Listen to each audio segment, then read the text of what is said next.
Global માર્કેટ્સની update સાથે જોડાયા છે સહયોગી નીરજ કંસારા. ગુડ મોર્નિંગ નીરજ, કઈ રીતે આજે સંકેતો છે વૈશ્વિક બજાર તરફ? જી ગુડ મોર્નિંગ ચાંદની. અને આજના દિવસે આપણને થોડા ઘણા પોઝિટિવ સંકેતો ખાસ કરીને બજાર તરફેથી મળી રહ્યા છે. જો અમેરિકાના બજારોમાં ગઈકાલે આપણને એક સારી તેજી આવતી જોવા મળી, ખાસ કરીને ડાઉ જોન્સ એક ફ્લેટ લેવલ પર બંધ થયો, પરંતુ નાસ્ડેકમાં એક અડધા ટકાનો ઉછાળો છે. S&P 500 પણ એક ફ્લેટ ટુ પોઝિટિવ ઝોન પર જ ખાસ કરીને બંધ થતો જોવા મળ્યો છે. હવે ગઈકાલે જે અમુક આંકડાઓ આવ્યા તે ઘણા મહત્વના હતા અને ઘણા બધા ઇન્ડિકેશન આપી શકે છે ખાસ કરીને, એટલે એના પર એક ધ્યાન રાખજો. 12 વર્ષના નીચલા સ્તરો પર આપણને કન્ઝ્યુમર કોન્ફિડન્સનો આંકડો આવતો દેખાયો છે. હવે અહીંયાથી આ આંકડાનો અર્થ એ થાય છે કે જે કન્ઝ્યુમરોનો વિશ્વાસ છે ખરીદીની અંદર તે થોડો ઘણો અહીંયાથી ઘટ્યો છે. ગઈકાલે ખાસ કરીને ટેસ્લાની અંદર આપણને તેજી જોવા મળી, જેને લઈને નાસ્ડેકને ફરી એક ટેકો મળ્યો. આપણે ગઈકાલે પણ વાત કરી હતી કે ખાસો એવો ઘટાડો આવ્યો હતો અને ત્યાંથી રિકવરી ટેસ્લાની અંદર આવી છે. 5 સત્રની અંદર લગભગ 28% જેટલો અહીંયાથી આપણને વધતો દેખાયો છે. બીજી તરફ ગઈકાલે 3.5% જેટલો આપણને ટેસ્લાની અંદર વધારો આવતો દેખાયો. બજાર પર હવે ખાસ કરીને બ્રોકર્સનો મત આવી રહ્યો છે, એના પર એકવાર ધ્યાન રાખીએ તો HSBCને અમેરિકન શેરોને અહીંયાથી હવે ડાઉનગ્રેડ ખાસ કરીને કર્યું છે. રેટિંગ ન્યુટ્રલથી ઘટાડીને સેલ કરી દીધી છે. JP મોર્ગનનો પણ સમય છે કે ખરીદારીનો સમય હવે આવી ગયો છે, એટલે ખાસ કરીને અહીંયાથી હવે થોડાક જે બ્રોકર્સ છે તે પણ બુલિશ થઈ રહ્યા છે. બીજી તરફ US કન્ઝ્યુમર કોન્ફિડન્સના આંકડા પર નજર કરી લઈએ તો જેમ હમણાં જ કહ્યું, 12 વર્ષના નીચલા સ્તર પર આ આંકડા આપણને આવતા દેખાયા છે. માર્ચમાં 92.2 પર આંકડો રહ્યો છે, જ્યારે 94નું અનુમાન હતું.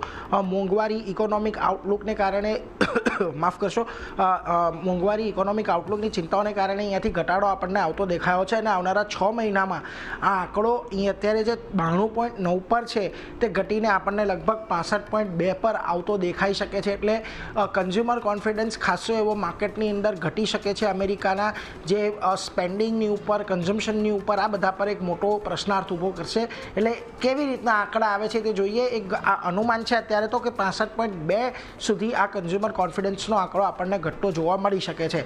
બીજી તરફ રશિયા અને યુક્રેન વચ્ચે થોડી અત્યારે શાંતિ વાર્તા આગળ વધી રહ્યું એવી લાગી રહ્યું છે, કારણ બંને દેશોએ US એવું કહી રહ્યું છે કે બંને દેશો બ્લેક સીની અંદર, એટલે કે સમુદ્રની અંદર યુદ્ધ વિરામ પર અહીંયાથી રાજી થઈ ગયા છે. યુદ્ધ વિરામના હાલત જે ઉપર નિર્ભર થશે, એટલે જે પરિસ્થિતિ છે એના પર વધારે નિર્ભર હશે. રશિયાને એવું કહેવું છે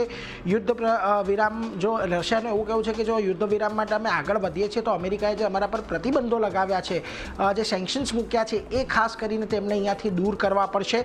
બીજી તરફ રશિયાને એગ્રી એક્સપોર્ટની ફરી સારું કરવામાં મદદ કરશે એવું યુએસનું કહેવું છે. ફર્ટિલાઇઝર એક્સપોર્ટ, પેમેન્ટ સિસ્ટમ, આ બધામાં ખાસ કરીને રશિયાને મદદ કરશે યુએસ એવું કહી રહ્યું છે. અને રશિયા પર લાગેલા પ્રતિબંધ હટાવવા પર વિચાર પણ કરશે.